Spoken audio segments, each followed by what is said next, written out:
And hello, Marvel fans, and welcome back to another episode of the Zone TV Movie Entertainment with me, your host Jonathan, once again bringing you my thoughts and review for the brand new episode of Daredevil Season 2, Episode 2.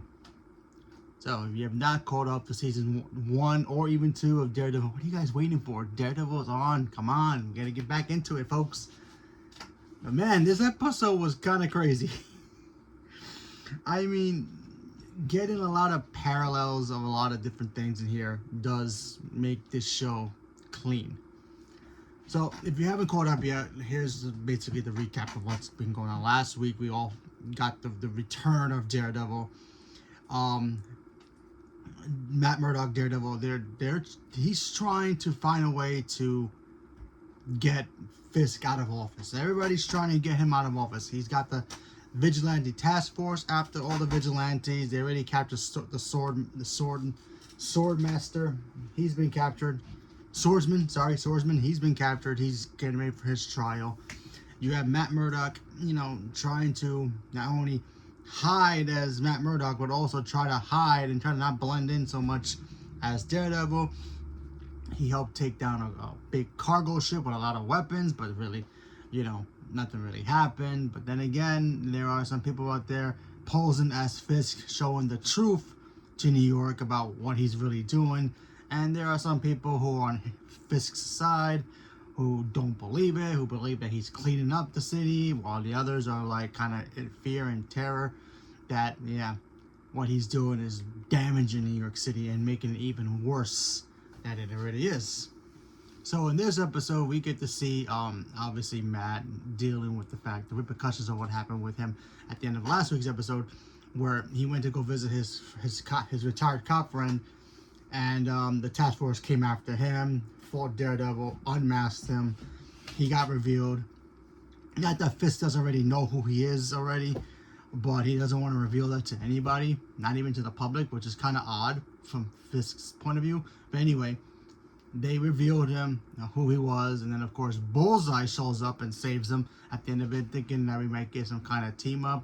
We do see Bullseye in this episode, and Bullseye, it looks like he has his own agenda, but he also has kind of a score to settle with, Fisk and the whole coming after all the vigilantes. That includes Bullseye as well.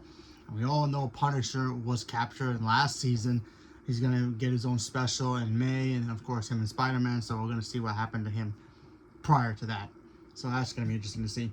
So yeah, this episode we got to see a lot of the task force just continue to use their martial law power against the city, and it's starting to get to the point where it's like, yeah, this is bad. The fact that there really is nobody that can control Fisk, obviously besides his own wife, but she's scary in her own right, so there's that. And you even see if you guys remember the girl from the last season, BB, we find out she's the one who's behind the whole, the fake wearing mask of Fisk's face propaganda videos that she's been posting. We found out that's really her behind it.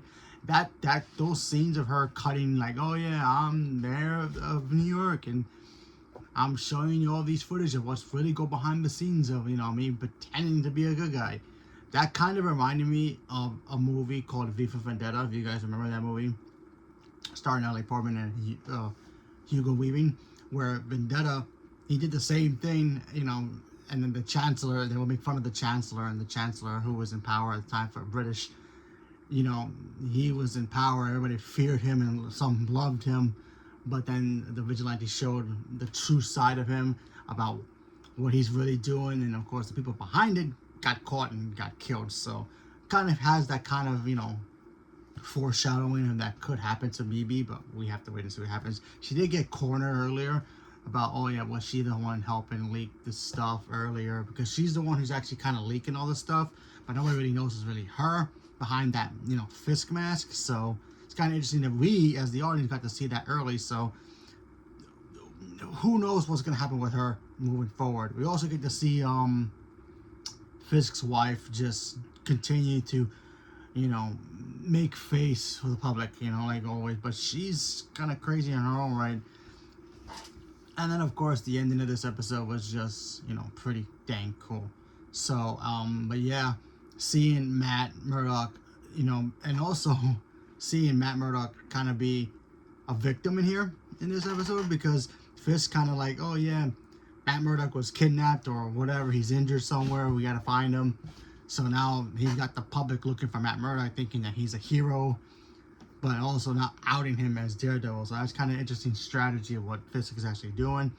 But hopefully we'll get information about that moving forward. We get to see Bullseye do some cool things in here.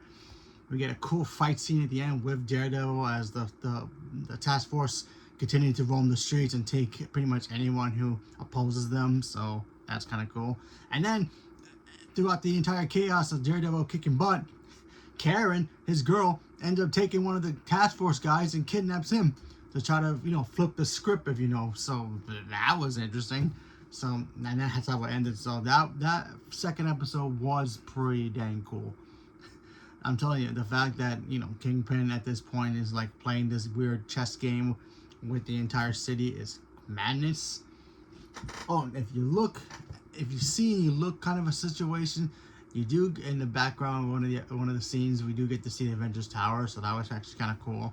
So it is kind of foreshadowing the Avengers being a part of this, but they're not gonna go after the Avengers because they're a government task force now, because the Avengers, with Elena and the others. So yeah, but who knows what's gonna happen with Fisk and Daredevil. Their dynamics is still great, even if they're not on screen together. Their dynamic and their polar energy just to each other is just chaotic, and the brutality that the Daredevil has now is, telling you, it's crazy. I don't think he's even pulling his punches anymore, which is crazy, and he's not, and it's just beautiful. And him wearing the whole black with the red, perfect, and the colors in here is just amazing. Because this show is kind of a dark thing, but then when it has the appropriate settings for the lighting, it shows and it works beautifully. It blends really well, and I thought that really was freaking crazy. So leave me a comment below. Let me know what you guys thought about episode 2 of Daredevil season 2, Born Again. Are you guys watching it? Not watching it? Haven't seen season 1 yet? Or if you want to count it with the other seasons, 1, 2, 3, 4. What is it? 5? We up to? Either way, whatever it is, leave me a comment below. Let me know. Stay tuned for more. Thank you very much, and have a good day.